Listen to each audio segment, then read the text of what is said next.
എന്റെ വീഡിയോ ഗ്രൂപ്പിലിട്ടത് ഏതവനായാലും പണി തന്നിരിക്കും. നീ പുളുത്തും പോടാ വാണമേ.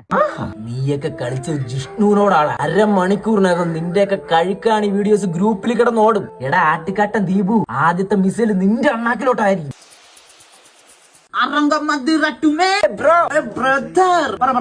ദീപു കുളത്തിൽ കുളിച്ചപ്പം തോർത്തൂരി പോകുന്നുണ്ട്. അടിച്ച് ഫിറ്റ് ആയിട്ടുള്ള ഷഡ് ഡാൻസ് ഉണ്ട്. ഏത് വേണം? കാണുമ്പോ നാണം കേട്ട് അവന്റെ കിഡ്നി ഉച്ച തലേ കയറണം. അപ്പം ഷഡ് ഡാൻസ് അവനെ കൊല്ലക്കാണ്ടിലിരിക്ക കൊല്ലാം അവിടെ മട്ടെ. ജിഷ്ണു എന്തോന്നടാ നാണം കെടുത്താതടാ. ഡിലീറ്റ് ആക്കടാ നിന്റെ വീഡിയോ, ഞാൻ ഡിലീറ്റ് ആക്കാടാ. അഭിജിത്ത് ടൂർ പോയപ്പം കുടുക്ക കാണിച്ച് കിടന്ന് ഉറങ്ങുന്നതുണ്ട്. മതി അവന്റെ കുടുക്ക ഞാൻ തെറിപ്പിക്കും. എന്നാലും എങ്ങനെ സാധിക്കുന്നതാ ഇമാതിരി ഊക്കം വീഡിയോസ് ഒക്കെ ഒപ്പിക്കുക? കൂട്ടുകാരന്മാരുടെ ഇടയിൽ വൃത്തികെട്ട ഫോട്ടോസോ വീഡിയോസോ കിട്ടുമെന്ന് ഉറപ്പാവുന്ന നിമിഷം ഞാൻ ക്യാമറ ഓൺ ആക്കും, ഒരു കുറുക്കനെ പോലെ.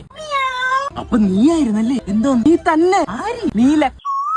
എന്നാലും എങ്ങനെയാടാ ഈ 5 വർഷം മുമ്പുള്ള വീഡിയോസ് ഒക്കെ ഇങ്ങനെ കളയാതെ കൊണ്ടു കിടക്കുന്നു? ബൊമ്മളെ ഇത് താണ്ട ടാലന്റ്. നല്ല വിശപ്പ് മച്ചാൻ. നീ എനിക്കൊരു മന്തി വാങ്ങിച്ച എന്റെ തന്തയുടെ അടുത്ത് വാങ്ങിച്ചേരെ. എന്നാ ഇതൊന്ന് നോക്ക്.